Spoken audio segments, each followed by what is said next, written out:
naghihirap. Yung mayayaman, naging congressman pa, naging contractor pa, lalong naging mayaman. Marami po ang hirap na, pero kukunti lang ang tumatayo, kumukunti lang ang tumitindig. Huwag po kayong matakot dahil ang ipinaglalaban po natin ngayon, ito po ang kinabukasan ng bayan po natin. Alam ko, lahat po tayo damdam o nararamdaman po natin ang paghihirap po ng bayan at ng pamilya natin. Bakit ba tayo ginaganito ng mga walang hiyang politiko at lalong-lalo na ang presidente natin? Kasi po, karamihan sa atin, tayo rin po ang may kasalanan po nito. Sa kakapiranggot o barya-baryang ibinibigay sa atin, ipinagpapalit natin ang paghihirap at kinabukasan at ang yaman ng ating bansa. Isa-isahin ko po kung bakit tumitindig po ko ngayon dito, alang-alang sa bayan natin at alang-alang sa mga kababayan ko. Ngayon, nakatutok tayo sa flood control program o anomalya o korupsyon. Ngayon pa lang po, kukunti pa lang, hindi pa 1/4 ang naka-account po sa nakawan ng mga ilang walang hiyang kaalyado ng ating presidente at napakawalang hiyang Speaker of the House, Martin Romualdez.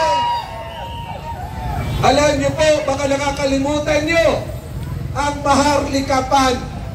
Ang Maharlika Fund po natin, 500 billion po ang kinuha sa iba't ibang sangay ng gobyerno. At ito po, ngayon, baka nakalimutan nyo, magto 2 years na. Nabalitaan nyo na ba kung ano ang nangyari sa 500 billion na yan? Ito pa po ang isa. Tayo po, hindi nyo po maalam na dito sa administrasyon ng adik na Marcos na ito, nagbenta tayo ng 25 tumiladang ginto. Na ito po ay reserve natin pag nagkaroon ng krisis, meron pong magpapautang sa atin dahil binamandato po ng World Council of Gold na meron tayong reserve gold po rito.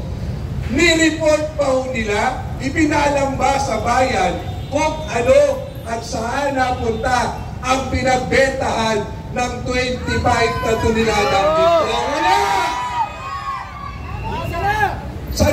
Sanay na sa pagnanakaw sa bansa natin ang administrasyong ito. Ang tanong ko po, Mamang Pulis, MMDA, security, at yung mga dumadaan na nakakotse rito sa atin. Bakit hindi tayo kumikibo? Hindi nyo ba damdam o nararamdaman ang kawalang-hiyaan ng gobyernong ito? Damdam na! O natatakot kayo? Bayan ko, kababayan ko, kaya tayo walang hiya ng ating administrasyong ito dahil wala kayong pakialam. Alam nyo ba, sa 120 milyong Pilipino, may utang na ho agad ang bawat isa sa atin dito kahit ito'y sanggol pa lang, bagong panganak, may utang na agad na 153,000 ang utang ng bawat isa sa atin. Putang inang yan, meron pa tayong napakinabangan. Kaya kumakapal ang mukha ng pamilya Marcos, Romualdez at Araneta kasi hindi kayo kumikibo, hinahayaan nyo, nilalapastangan tayo, ginagahasa ang ating kaban ng bayan. Kami po na nandito ngayon, sana magbigay o magbukas sa kaisipan po ninyo bilang isang Pilipino, bilang isang kapwa tao, tumindig po tayo sana. Yes! Mga pulis, mahal namin kayo. Alam ko, may sinumpaan din po kayo sa inyong tungkulin.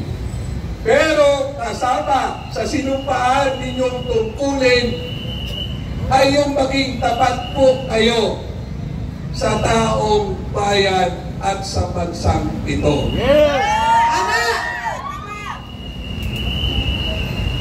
Hindi nyo ba ho ba talaga alam ng ang ating presidente? Alam na.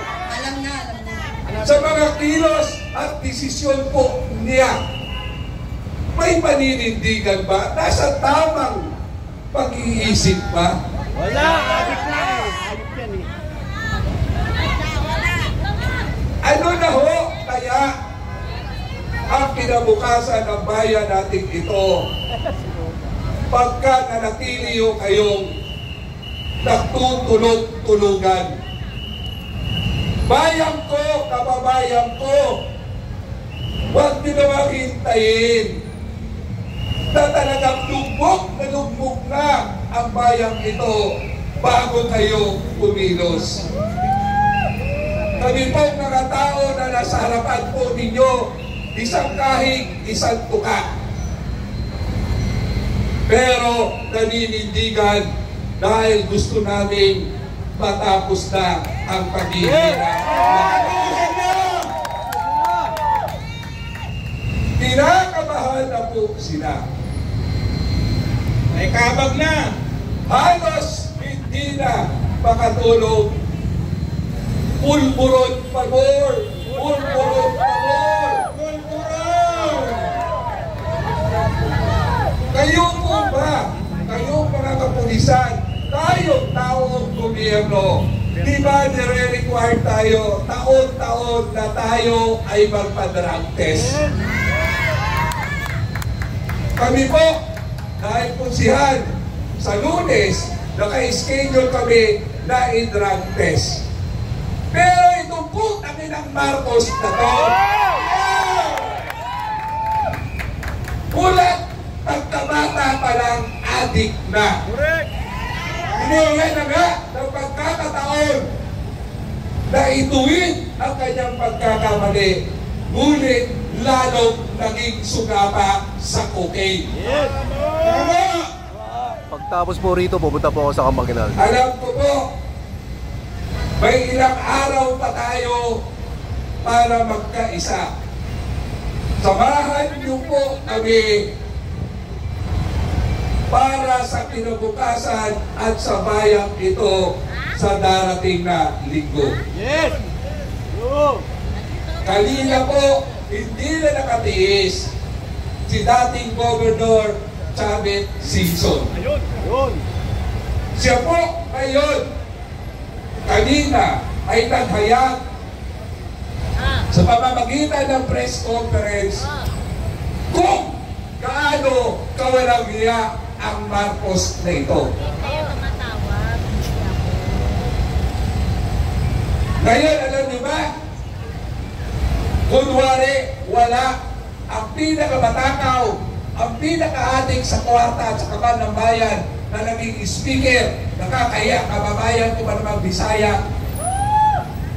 Pero lo ni Modong. Lo ni Modong! Lo! Lo! Lo! Ngayon, lalong-lalo na sa lugar namin dito sa Quezon City, namimigay ngayon sila ng ayuda. Salamat, Sir Amik. Binibigyan Sir Amik, ang salamat mga ulit. tao. 5,000 dapat, 3,000 lang. Ultimo sa ayuda, putang inang yan, kinukulang pa. Ang kakapal ng mukha yung mga congressman kayo. Nagsalita na si Mayor Joy Belmonte kung paano tayo dinakawan, dinoko ng mga congressman na to. Kahapon, nagkaroon ng physical audit ng flood control project sa Quezon City. Natuklasan niya kung gaano kawalang-iya ang mga congressman natin. 17 billion mula 2022 hanggang itong taon na to ang nilustay ng mga walang-hiyang congressman na yan. Alam niyo ba, puntahan natin ang mga bahay ng mga congressman natin. Doon pa lang makikita nyo kung gaano sila kahayok, katakaw sa pera ng bayan. Lahat ng mga karangyaan nasa kanila. Samantala, ang kanilang nasasakupan noong araw, isang kahig, isang tuka. Pero ngayon, 1,000 kahig bago ka makatuka dahil sa hirap ng bayan natin. Aswapan, mga kahaman. Ewan ko na lang po kung ano pang ebidensya ang kailangan nyo. Ewan ko na lang po kung ano pang pahirap at pagnanakaw ang gagawin nila para po mamulat tayo. Tama! Sana o itodo na natin sa darating na linggo, magsama-sama tayo, palayasin na natin ang nagpapahirap at sanot sa bayan ito ang Salira Marcos, Araneta, Romualdez, Santico. Tama! Kaya ang panawagan, kasama natin si Tatay Rani, ang sambayanang Pilipino, Marcos Romualdez, resign! Marcos Romualdez, resign! Marcos Romualdez, resign! Marcos! Ina nyo, Marcos! Putang ina nyo, Romualdez! Putang ina mo, Santico! Yan na! Ginura ng taong bayan sa pamamagitan ni Tatay Rani ang mga turupo at namumulimbat na ngayon ay nagtatago na. At putang ina nyo mga congressman kayo, kayo ang salong at pahirap sa bayang ito. Malutong na malutong. Manutong! Galit na ang taong bayan. Alam nyo po, huwag natin hintayin na sumiklab palalo ang damdamin ng mga ordinaryong mamamayan. Tama! Baka po mangyari ang nangyari sa Nepal at Indonesia. Warning na! Nag-warning na! Pero sa darating na linggo, sasama sa atin ang tinagurian natin, hero ng EDSA. Ayun! Alam niyo ba kung sino yung hero ng EDSA? Sino? Sabi! Si Governor Chavit Singson. Ayun na! Ayun na! At sasamahan din tayo ni Senador Marcoleta. Ayun na! Ayun na! Tatagsak na! Ayan po. Ito po ay warm up lamang. Warm up. Tama! Pero kami po ay nakikiusap. Alam niyo ba, kayo mga nasa sasakyan ngayon, kayo mga kapulisan, ang karamihan na nandito sa inyong harapan, hirap na hirap din po sa buhay nila ito. Eksakto! Tama ka, Kagawad Rani! Pero nandito dahil gusto na tapusin ang paghihirap ng bayan. Tama! Tama! Alam nyo, nagkalat na naman ang pera ng bayan sa pamamagitan ng ayuda. Salamat sa inyo nandito ngayon.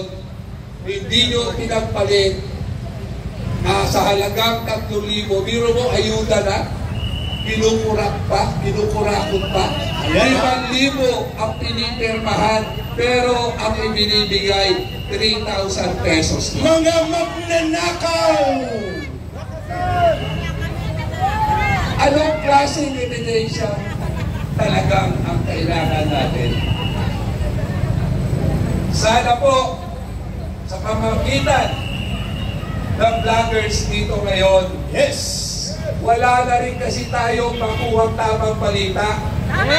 Kasi yung mga mainstream media, lahat yan ay pag-aari na o kasosyo na ng magnanakaw na si Martin Romualdez. Tama!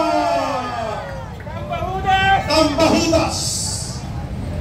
Kaya ho, wala kayong makitang tamang balita.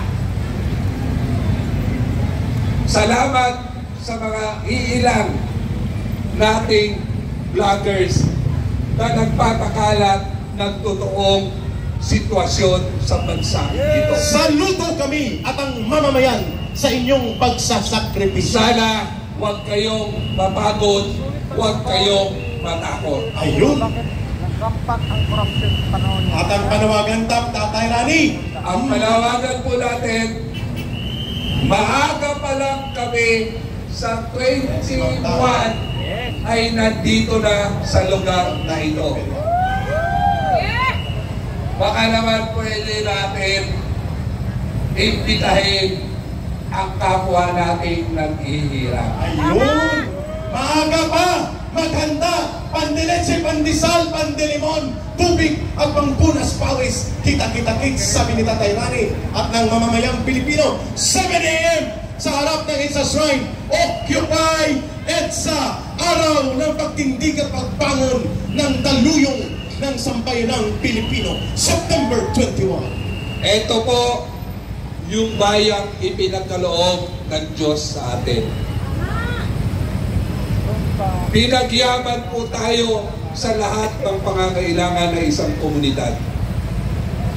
Pero ang nakakalungkot, may mga modern na Eva at Adan tayo. Yung isang Eva, nagtatago sa pangalang Huwag kalimutan mag-like. nasa Malacanang siya. Ang pangalan daw niya ay Lisa. Ayan, nagtatago sa pangalang Lisa, ang modern na Eva. Oho. Eto naman, nagpapanggap, ika na nagbago na at binigyan ng pagkakataon, itago natin sa pangalang Bongbong Marcos. Ayun! Ito na ang gumapang ng mga ahas na nasa palasyo. Dahil mula pagkabata, gumagamit na siya ng cocaine at hanggang ngayon, kaya ang utak at ang kalusugan nito wala na. Latag na ang laman. Kaya walang desisyon na maayos para sa bayang ito. Maingay, maingay. Saan ka nakakita na presidente walang isang salita? Si Marcos! Di ba ganyan ang adik? Tama! Walang isang salita. Walang isang salita. Salamat, Walang matino na kaisipan. Bangag kasi, bangag! Yun, yan pa. Yun, oh! Yun, oh! Nagagalit si nanay dahil sa lugar namin maraming bangag. Ayun. Ayun. Alam nyo, tayo, ikaw, ako, tayo, ang magbibigay solusyon ng problema nating ito. Sa pagkakataon kong ito, sagad na ang masa. Ulitin ko po, sanay na magnakaw ang Marcos na ito. Asa na, namiyasa! Mas lalong naging matakaw dahil ultimo ang asawa niya ay mas matakaw sa kanya. Kung adik ang ating presidente, mas adik ang pagig na First Lady nating si Liza Araneta. Wala nga! Lahat ginagawa para lang tumagal ang pananatili nilang pagnanakaw sa bayang ito at nakawan ang taong bayan.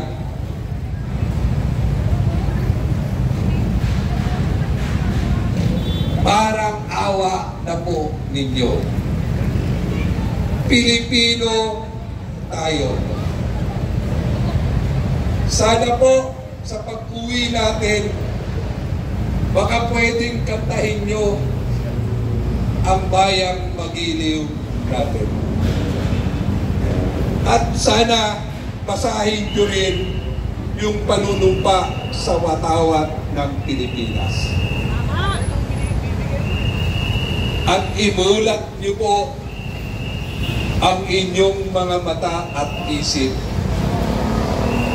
Huwag na nating patagalin pa ang paghihirap na ito. Wakasan na natin ang korupsyon. Wakasan na natin ang panggagahasa sa bansang ito sa mga iilang tao lang po. Malinaw. Bayan ko, mahal ko. Bayan ko para sa kapwa ko. Ipaglaban natin tong bayang ito. Kailangan po tayong makabayan sa panahon po ngayon. Yun. Alang-alang sa mga anak natin. Alang-alang sa mga kapitbahay natin. At higit sa lahat, alang-alang sa pagkatao natin. Yun. Samahan niyo po kami sa darating na 21 at sabay-sabay natin ipakita sa Kanya.